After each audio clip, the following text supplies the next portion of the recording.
নির্বাচনে রাজনৈতিক আগ্রাসনের বিরুদ্ধে কঠোর ব্যবস্থা চান ভোটার সহ বিশ্লেষকরা। তফসিলের আগেই ভোটের পরিবেশ তৈরির তাগিদ আলী রিয়াজের।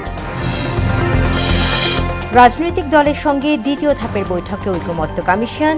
আগামী মাসের মধ্যেই জুলাই সনদ হবে প্রত্যাশা আলী রিয়াজের।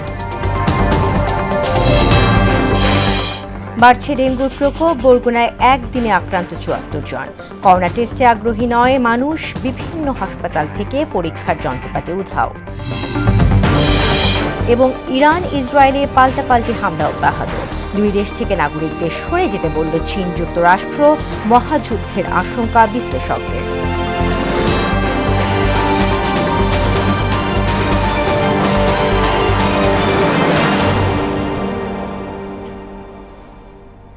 আসসালামু আলাইকুম। মোহনা সংবাদে সবাইকে স্বাগত।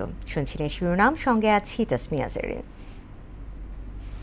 এবার বিস্তারিত। অবাধ ও সুষ্ঠু নির্বাচনের জন্য কালো টাকার ছড়াছড়ি বন্ধ সহ নিরপেক্ষ প্রশাসন তৈরি জরুরি বলে মনে করেন ভোটাররা। স্থানীয় সরকার সংস্কার কমিশনের প্রধান ডক্টর তোফায়েল আহমেদ বললেন, গ্রহণযোগ্য নির্বাচনের জন্য রাজনৈতিক আগ্রাসন ও দখলদারিত্বের বিরুদ্ধে ব্যবস্থা নেওয়ার বিকল্প নেই। আর মোহনা টেলিভিশনকে দেয়া একান্ত সাক্ষাৎকারে জাতীয় ঐকমত্য কমিশনের সহ সভাপতি অধ্যাপক আলী রিয়াজ তাগিদ দিলেন, তফসিল ঘোষণার আগেই ভোটের পরিবেশ তৈরি করার। জাতীয় নির্বাচন নিয়ে রেজা খানের ৩ পর্বের ধারাবাহিক প্রতিবেদনের দ্বিতীয় কিস্তি আজ। লন্ডন বৈঠকে একাধিক রাজনৈতিক দল নেতিবাচক প্রতিক্রিয়া জানালেও সার্বিক বিচারে নির্বাচন নিয়ে অনিশ্চয়তা অনেকটাই কেটে গেছে। বিশেষ করে ভোটাররা বলছেন, ফেব্রুয়ারিতে নির্বাচনের টাইমলাইন ধরে প্রশাসনকে নিরপেক্ষ করে গড়ে তোলাই সরকারের অন্যতম চ্যালেঞ্জ। নির্বাচনে কালো টাকার সরাসরি হয়, এটা যেন কোনো রকমে না হয়, এটা যে রোধ করতে পারে এই ব্যাপারে করতে হবে। যিনি যাকে মানুষ পছন্দ করে দেশ পরিচালনার জন্য, তাকে যেন ভোটটা দিতে পারে। দেশের মানুষ বহুদিন ধরে ভোটাধিকার বঞ্চিত, ফলে এখন দরকার একটি নিরপেক্ষ ও অংশগ্রহণমূলক নির্বাচন।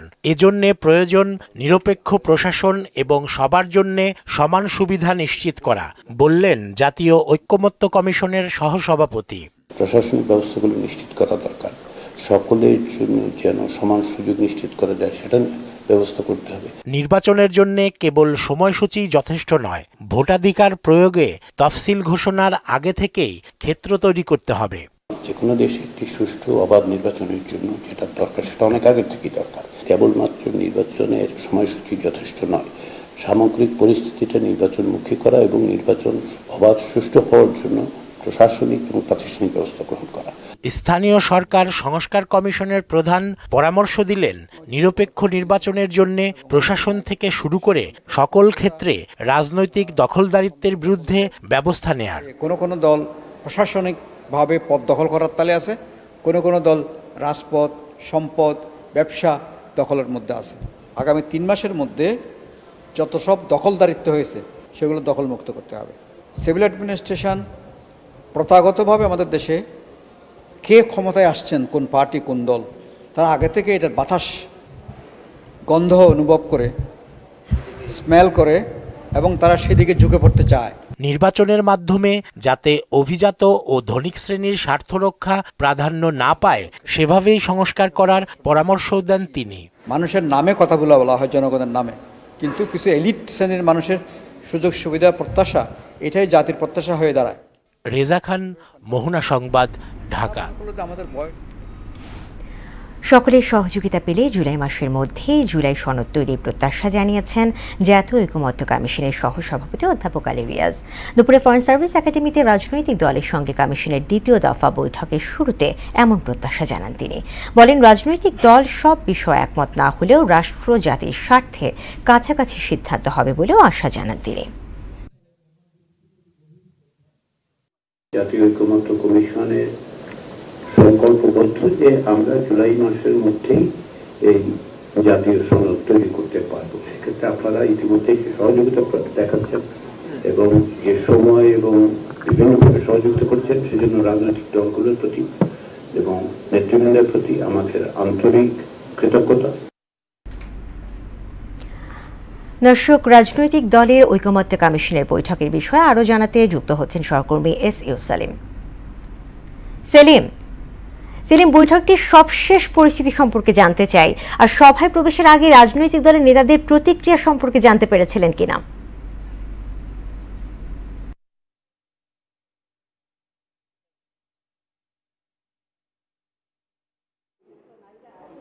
জাতীয় ঐকমত্য কমিশনের সাথে বিভিন্ন রাজনৈতিক দলের আজকে দ্বিতীয় দফার দ্বিতীয় বৈঠকটি চলছে। প্রথম বৈঠকটি হয়েছে গত 3 জুন এবং আজকে থেকে আগামী 3 দিন পর্যন্ত এই বৈঠকটি হওয়ার কথা রয়েছে। এই বৈঠকে বেশ কিছু ইস্যু নিয়ে তারা আলোচনা করবেন বলে আমরা জানতে পেরেছি। এর মধ্যে অন্যতম হচ্ছে জুলাই সনদ চূড়ান্ত করা, এছাড়া সংবিধানের 70 অনুচ্ছেদ বিষয়ে যে দ্বিমত রয়েছে সেই দ্বিমতগুলো কাটিয়ে ওঠার জন্য বিভিন্ন রাজনৈতিক দলের সাথে আজকে ঐকমত্য কমিশনের সহসভাপতি ডক্টর আলী রিয়াজ তিনি আলোচনা করছেন এবং এই বৈঠকে অন্যান্য বিএনপির যে 3 প্রতিনিধি রয়েছেন, স্থায়ী কমিটির সদস্য সালাউদ্দিন আহমেদ, হাফিজউদ্দিন আহমেদ সহ অন্য নেতারা রয়েছেন এবং একই সঙ্গে এনসিপির প্রতিনিধি দল রয়েছেন, অন্যান্য যে রাজনৈতিক দলগুলো রয়েছে সেই প্রতিনিধি তারা রয়েছেন এবং তারা আসলে যে আলোচনাগুলো করছেন সেই আলোচনার ভিত্তিতে যে বিষয়গুলো নিয়ে এখনও সুরা হয়নি এবং সমাধান হয়নি সেটি হবে বলে তারা প্রত্যাশা করছেন।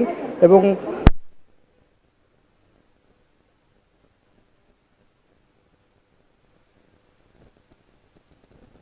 তিন দিনের বৈঠক, এই বৈঠকে আগামীকাল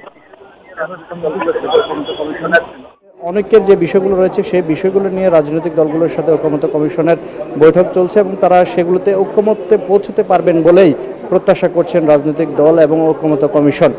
তো জেরিন, আসলে ফরেন সার্ভিস একাডেমি থেকে আমার কাছে এই ছিল সবশেষ। জেরিন। সেলিম, আপনাকে ধন্যবাদ। পলাতক শেখ হাসিনা ও সাবেক স্বরাষ্ট্রমন্ত্রী আসাদুজ্জামান খান কামালকে 24 জুন ট্রাইব্যুনালে আত্মসমর্পণের নির্দেশ দিয়ে বিজ্ঞপ্তি প্রকাশ করা হয়েছে। বাংলা ও ইংরেজি দুটি জাতীয় দৈনিকে এই বিজ্ঞপ্তি প্রকাশ করা হয়। এতে বলা হয়, নির্ধারিত তারিখে আন্তর্জাতিক অপরাধ ট্রাইব্যুনালে উপস্থিত না হলে তাদের অনুপস্থিতিতেই বিচার কাজ শুরু হবে।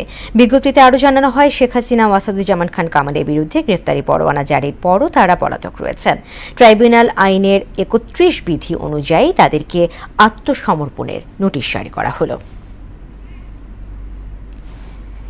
দেশে আবারও বাড়ছে ডেঙ্গুর প্রকোপ। বিশেষ করে বরগুনায় ডেঙ্গু পরিস্থিতি দিন দিন ভয়াবহ রূপ ধারণ করছে। প্রতিদিনই বাড়ছে আক্রান্ত ও মৃত্যুর সংখ্যা। ইতিমধ্যে ডেঙ্গু আক্রান্ত হয়ে মৃত্যু হয়েছে অন্তত 13 জনের। এ পর্যন্ত 1571 জন ডেঙ্গু রোগী শনাক্ত হয়েছে বরগুনা জেনারেল হাসপাতালে। গত 24 ঘণ্টায় 74 জন রোগী ভর্তি হয়েছে হাসপাতালটিতে। এতে সাধারণ মানুষের মধ্যে ছড়িয়ে পড়েছে আতঙ্ক। এদিকে চিকিৎসক সংকটে সেবা দিতে হিমশিম খাচ্ছে দায়িত্বরত চিকিৎসকরা।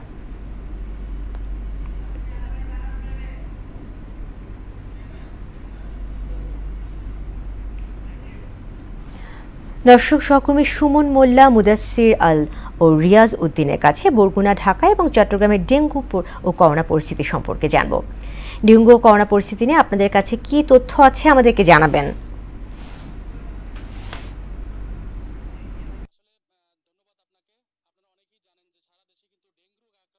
বেড়ে গেছে এবং বাংলাদেশের আসলে বরগুনাকে কিন্তু হটস্পট বলে চিহ্নিত করা হয়েছে ডেঙ্গু আক্রান্ত রোগী এবং আপনার গত 24 ঘন্টায় 82 জন এখানে কিন্তু আক্রান্ত হয়েছে এবং এখানে কিন্তু মৃত্যু হয়েছে এখন পর্যন্ত 14 জনের মোট এবং তার মধ্যে গত কালও কিন্তু একজন আসলে আনসার সদস্য তারও মৃত্যু হয়েছে এবং আসলে এই যে আমি যে জায়গাতে দাঁড়িয়ে আছি অর্থাৎ পাথরঘাটা যে স্বাস্থ্য কমপ্লেক্স, এখানকার যদি চিত্র দেখাই যে দেখতে পাবেন যে ময়লার স্তূপ বা পাথরঘাটা যে বাজার রয়েছে সেখানেও কিন্তু আসলে ময়লার যে ভাগার আসলে পরিণত হয়েছে, অর্থাৎ যে ডাস্টবিন গুলো দেওয়া ছিল সেটা কিন্তু পৌর কর্তৃপক্ষ তারা কিন্তু উঠিয়ে নিয়ে গেছে এবং যার কারণে কিন্তু এখন সারা উপজেলাটাই কিন্তু আসলে ময়লার ভাগারে পরিণত হয়েছে এবং এখান যে উপজেলা প্রশাসন রয়েছে বা পৌর কর্তৃপক্ষ রয়েছে তারা কিন্তু এই বিষয়ে আসলে কোনো নজর দিচ্ছে না।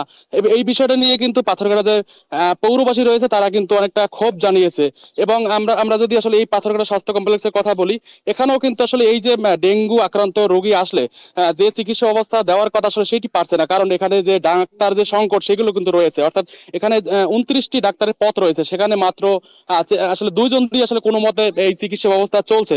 তো এই দিয়ে আসলে আর আসলে চিকিৎসা ব্যবস্থা হচ্ছে না এমনটি কিন্তু জানিয়েছেন যারা পৌরবাসী রয়েছেন। তারপর সকলেই মিলেই কিন্তু আসলে এখন এক প্রকার আতঙ্কে রয়েছেন যে আসলে কবে আক্রান্ত হবেন, কিন্তু এখানে এসে চিকিৎসা পাবেন কিনা এবং এখান থেকে আসলে বিভিন্ন সময় আসলে বরিশাল পাঠানো হয়, রেফার করা করা হয়, কিন্তু এখানে যে চিকিৎসা ব্যবস্থা দিবে সেই বিষয়ে আসলে তারা আগাতে পারছে না। তো এখনই কিন্তু সচেতনতা দরকার, এমনটি কিন্তু জানিয়েছেন উপজেলাবাসী। এই ছিল পাথরঘাটা থেকে। তো আমরা এখন যাব ঢাকার যে মুগদা হাসপাতাল রয়েছে সেখানে আছে মুজাহিদ আলী ভাই। তো তার কাছ থেকে আমরা ঢাকার বিষয়ে জানবো।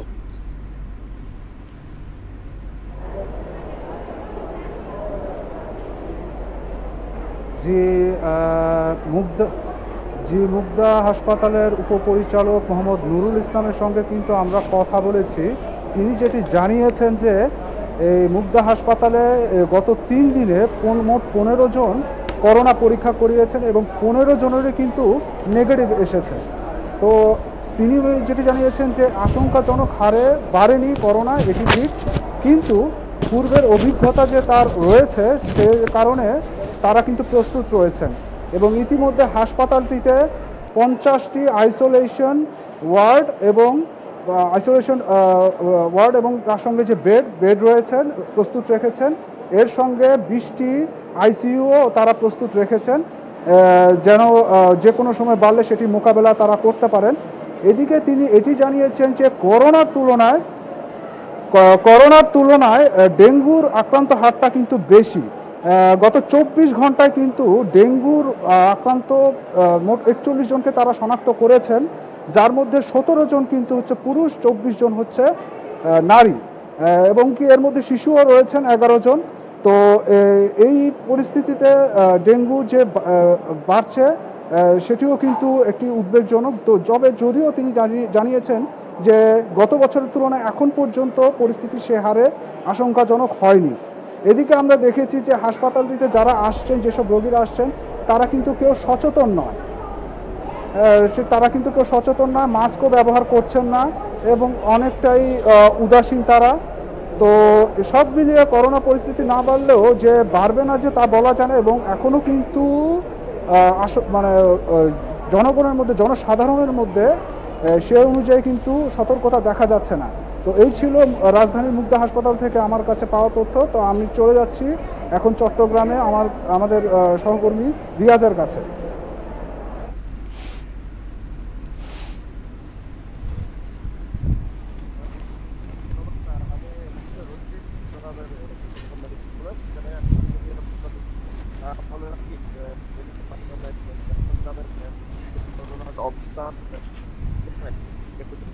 আসলে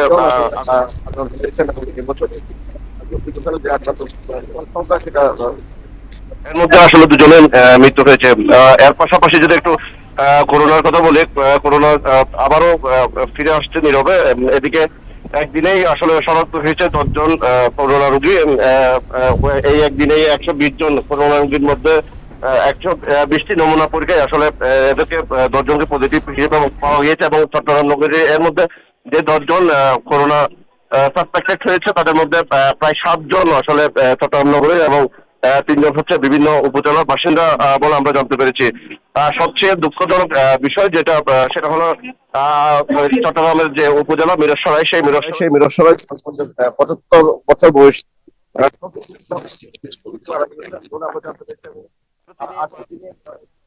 ডায়ালাইসিস করার জন্য আসলে চট্টগ্রামে এসেছিলেন। পরে করোনা ধরা পরে বাড়িতে ফিরে যায় এবং সে বাড়িতেই আসলে তার মৃত্যুবরণ হয়। এবং আমরা সিভিল সার্জনের সাথে কথা বলেছি, ওনারা বলছেন মশা প্রযোজনা স্থল এবং যে ময়লা আবর্জনা এগুলো পরিষ্কার সাথে সাথে তাদের যে করোনার বিষয়ে আসলে সতর্ক হওয়ার জন্য সবাইকে আসলে ওনারা অনুরোধ জানিয়েছেন। নাহলে এই যে 2টি নীরব ঘাতক রোগ সেটা আসলে ভয়াবহ আকার ধারণ করতে পারে বলে তারা আশঙ্কা করছেন। এই ছিল চট্টগ্রামের যে মেডিকেল থেকে আমার কাছে। ধন্যবাদ সবাইকে। দর্শক, বরগুনা, ঢাকা এবং চট্টগ্রামে ডেঙ্গু ও করোনা পরিস্থিতি জানাচ্ছিলেন সহকর্মীরা। এবারে ইরান ইসরায়েল সংঘাত প্রসঙ্গ। পাল্টাপাল্টি ক্ষেপণাস্ত্র হামলায় বিপর্যস্ত ইরান ও ইসরায়েল। অস্তিত্ব রক্ষার লড়াইয়ে কেউ কাউকে বিন্দুমাত্র ছাড় দিচ্ছে না। এতে দাউ দাউ করে চলছে দুদেশের রাজধানী সহ বিভিন্ন শহর। অগ্নিগর্ভ পরিস্থিতিতে নিজ নাগরিকদের দ্রুত ইসরায়েল ত্যাগ করার নির্দেশ দিয়েছে চীন। এদিকে ইরানের কাছে পারমাণবিক অস্ত্র থাকতে পারবে না বলে সাফ জানিয়েছেন G7 নেতারা। ইশতিয়াক হোসেনের ডেস্ক রিপোর্ট। ইরান ইসরায়েল পাল্টাপাল্টি হামলা চলছেই। পরস্পরের রাজধানী লক্ষ্য করে মঙ্গলবার রাতভর দফায় দফায় হামলা চালিয়েছে দুপক্ষ। ইরানের ছোড়া কিছু ক্ষেপণাস্ত্র প্রতিহত করার দাবি করেছে তেল আবিব। হামলায় কোনো হতাহত হয়নি বলেও জানিয়েছে তারা। ইরানের রাজধানী তেহরান জুড়ে বেশ কয়েকটি জোরালো বিস্ফোরণের খবর পাওয়া গেছে। এতে নতুন করে ৪৫ জনের মৃত্যু হয়েছে। এছাড়া ইরানের রাষ্ট্রীয় টেলিভিশন IRIB-তে চালানো ক্ষেপণাস্ত্র হামলায় 2 জন নিহত হওয়ার তথ্য জানিয়েছে Islamic Republic news agency IRNA।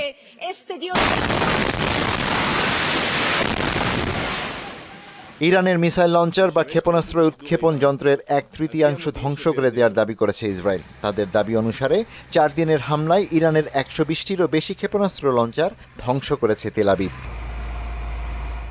এদিকে G7 সম্মেলন শেষ না করেই তড়িঘড়ি দেশে ফিরেছেন মার্কিন প্রেসিডেন্ট ডোনাল্ড ট্রাম্প। এরই মধ্যে ইরানিদের তেহরান ছেড়ে যাওয়ার অনুরোধ জানিয়েছেন তিনি। ওদিকে ইরান কখনই পারমাণবিক অস্ত্র রাখতে পারবে না বলে সিদ্ধান্ত দিয়েছে অর্থনৈতিক G7 জোট।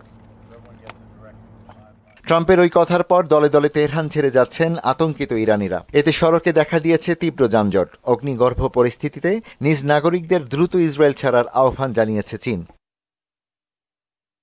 ইরান ইসরায়েল সংঘাত বন্ধে যুদ্ধবিরতির প্রস্তাব দিয়েছেন মার্কিন প্রেসিডেন্ট ডোনাল্ড ট্রাম্প। এমনটাই দাবি করেছেন ফরাসি প্রেসিডেন্ট ইমানুয়েল ম্যাক্রন, যদিও তা অস্বীকার করছেন ট্রাম্প।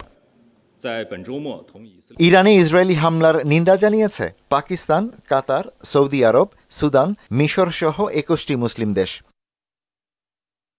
ইশতিয়াক হোসেন, মোহনা সংবাদ। কেবল মধ্যপ্রাচ্য নয়, পুরো বিশ্বের নজর এখন ইরান ইসরায়েল পরিস্থিতিতে। দুই দেশের সরাসরি সংঘাত ঘিরে একটি আঞ্চলিক যুদ্ধ শুরুর আশঙ্কা করা হচ্ছে, কারণ সামরিক সক্ষমতার দিক থেকে দুটি দেশই বেশ শক্তিশালী। বিশেষজ্ঞদের মতে অস্তিত্ব রক্ষার এ লড়াই বিশ্বকে বড় ধরনের বিপর্যয়ের মুখে ঠেলে দিতে পারে। ইরান ইসরায়েল সামরিক শক্তির খবর জানব কাজী শাহরিনের প্রতিবেদনে। গ্লোবাল ফায়ার পাওয়ারের পরিসংখ্যান অনুযায়ী সামরিক সক্ষমতায় শীর্ষ দেশগুলোর র্যাঙ্কিংয়ে ইরানের অবস্থান 14 আর ইসরায়েলের 17। তবে বাৎসরিক সামরিক বাজেটে ইসরায়েলের ব্যয় ইরানের দ্বিগুণেরও বেশি।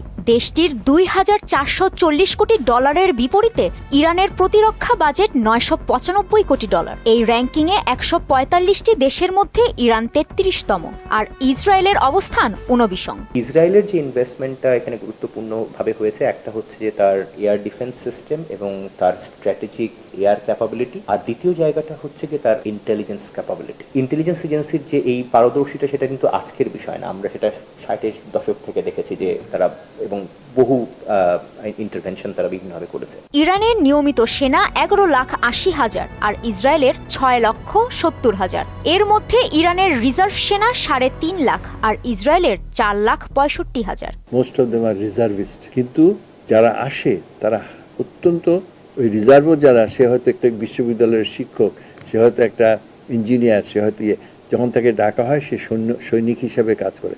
তো এই যে অত্যাধুনিক অস্ত্রশস্ত্র পরিচালনা করা, সেটা বিমান বাহিনীর হোক বা সেটা মিসাইল প্রশিক্ষণ হোক, সেটা ট্যাঙ্ক চালানো হোক, যখন একটা শিক্ষিত বাহিনী সেখানে অপারেট করে, তার আর ভিজাভিজ যখন অর্ধশিক্ষিত বা অল্প শিক্ষিত কেউ ওই একই জিনিস অপারেট করে, তার রেজাল্ট কিন্তু ডিফারেন্ট হবে। গ্লোবাল ফায়ার পাওয়ার বলছে ইরানের সামরিক বিমান 551 আর ইসরায়েলের 612টি। এর মধ্যে ইরানের যুদ্ধ বিমান 186 আর ইসরায়েলের 241টি। তবে ইরানের চেয়ে ইসরায়েলের অ্যাটাকিং বিমান সংখ্যা 16টি বেশি, অর্থাৎ 39টি।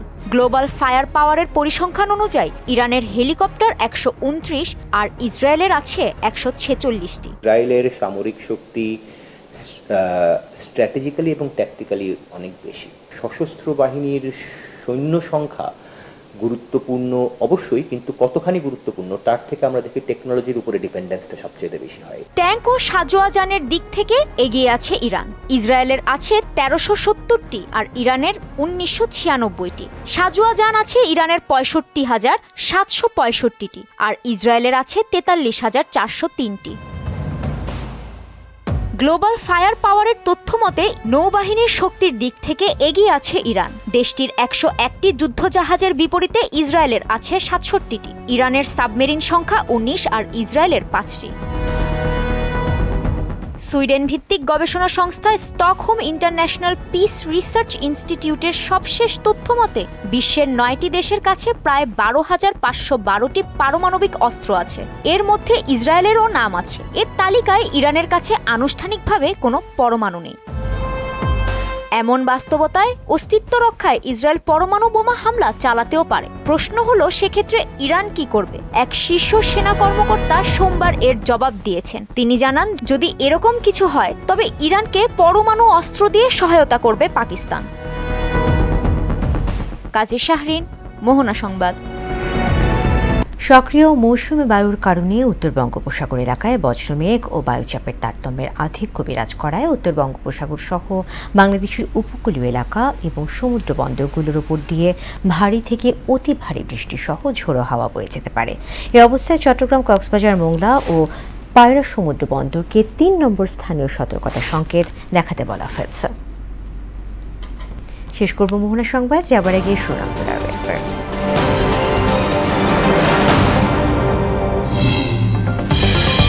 নির্বাচনে রাজনৈতিক আগ্রাসনের বিরুদ্ধে কঠোর ব্যবস্থা চান ভোটার সহ বিশ্লেষকরা। তফসিলের আগেই ভোটের পরিবেশ তৈরির তাগিদ আলী রিয়াজের। রাজনৈতিক দলের সঙ্গে দ্বিতীয় ধাপের বৈঠক ঐকমত্য কমিশন। আগামী মাসের মধ্যেই জুলাই সনদ হবে প্রত্যাশা আলী রিয়াজের। বাড়ছে ডেঙ্গুর প্রকোপ। বরগুনায় একদিনে আক্রান্ত 74 জন। করোনা টেস্টে আগ্রহী 9 মানুষ। বিভিন্ন হাসপাতাল থেকে পরীক্ষার যন্ত্রপাতি উধাও। এবং ইরান ইসরায়েলে পাল্টাপাল্টি হামলা অব্যাহত। দুই দেশ থেকে নাগরিকদের সরে যেতে বলল চীন, যুক্তরাষ্ট্র। মহাযুদ্ধের আশঙ্কা বিশ্লেষকদের। দর্শক, এই ছিল মোহনা সংবাদে। পরবর্তী সংবাদ বিকেল 5:30টায়। এর আগে বিকেল 3টায় দেখবেন সংবাদ এক নজরে। এছাড়া মোহনার সবশেষ খবর জানতে ভিজিট করুন www.mohana.tv। সংবাদ দেখতে পারেন আমাদের ফেসবুক পেজ ও ইউটিউবে। এতক্ষণ সঙ্গে থাকার জন্য ধন্যবাদ।